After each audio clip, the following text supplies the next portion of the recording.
October 16, 2022, General Secretary Xi Jinping marches down the Great Hall of the People in Beijing to thunderous applause from the Chinese Communist Party's top elites. Among the most important priorities in his address to the party, for China to, quote, resolutely win the battle of key and core technology. Xi's vision, in his own words, is to build a Great Wall of Steel, an effort to develop cutting-edge technology that will result in China dominating the future of warfighting, mastering domestic and global surveillance, and commanding the global economy throughout the 21st century. To execute this vision, China's 14th five-year plan revealed Xi's solution. Foreign venture capital investments, particularly from the United States of America, have been key for China to become a world leader in science and technology, specifically in the fields of artificial intelligence and semiconductors.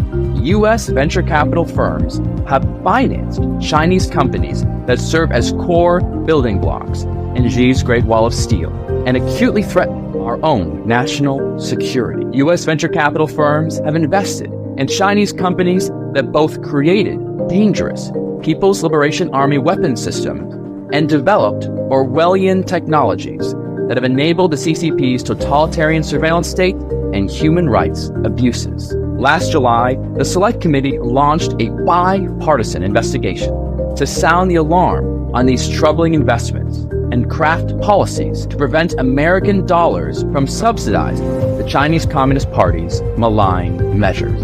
The investigation centered on 5 of the top U.S. VC firms investing in Chinese AI and semiconductor companies: Sequoia Capital, Qualcomm Ventures, Walden International, ESR Ventures, and GGV Capital. Over the past 6 months, the committee reviewed documentation of hundreds of investments provided by these firms. What we found was far beyond anything we anticipated.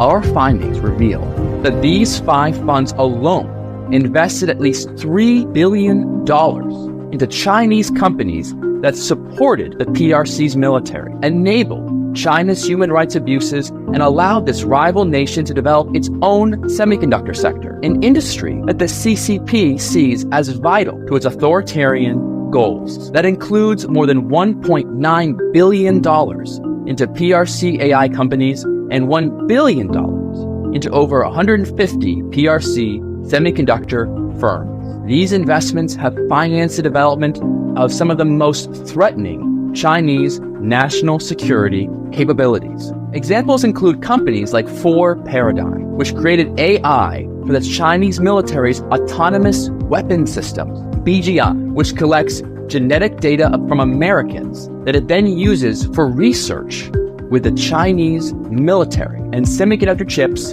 for Phytium, which help power China's nuclear and hypersonic weapons. U.S. venture capital firms have also invested over $130 million in Chinese AI companies that the U.S. government blacklisted for supporting the Chinese Communist Party's genocide and human rights abuses. One company, Dachou, owns Xinjiang Dachou New Energy. This company produces polysilicon, the primary raw material needed to make both semiconductors and solar cells. It does so using Uyghur forced labor.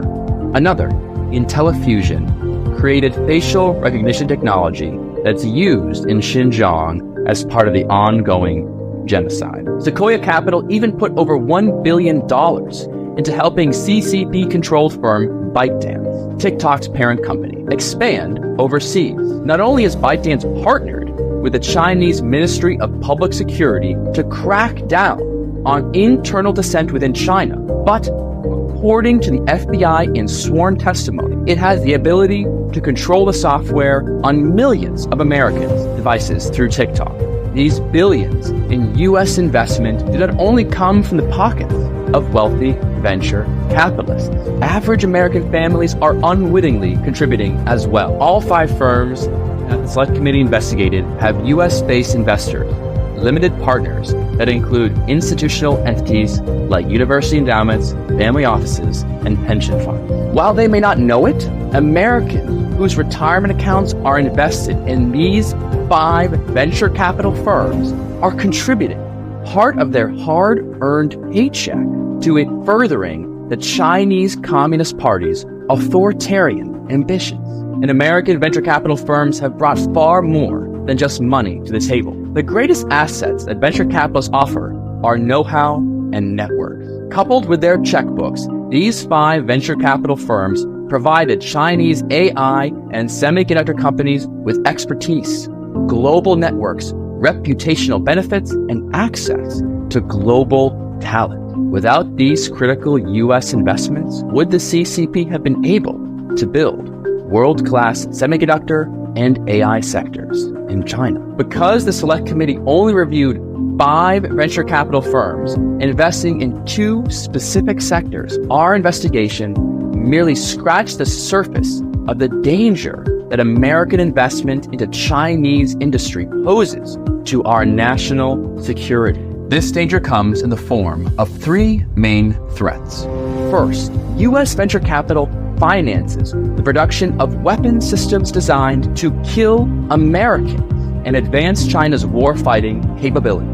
Should the United States ever face an armed conflict with China, American men and women in uniform could very well have to evade fire from a Chinese drone or aircraft built using money from that soldier's own retirement fund. Second, U.S. venture capital investments boost the CCP's ability to establish leverage and control over American business.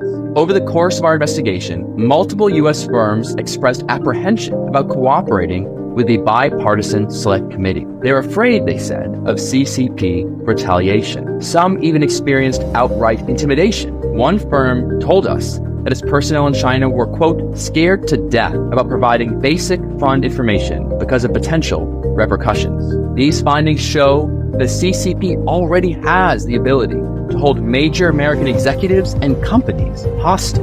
If this is how the Chinese Communist Party treats business partners in peacetime, think about how it could act if there's ever a conflict. Third, U.S. investment in problematic Chinese companies critically weakens our nation's own economic sovereignty and security.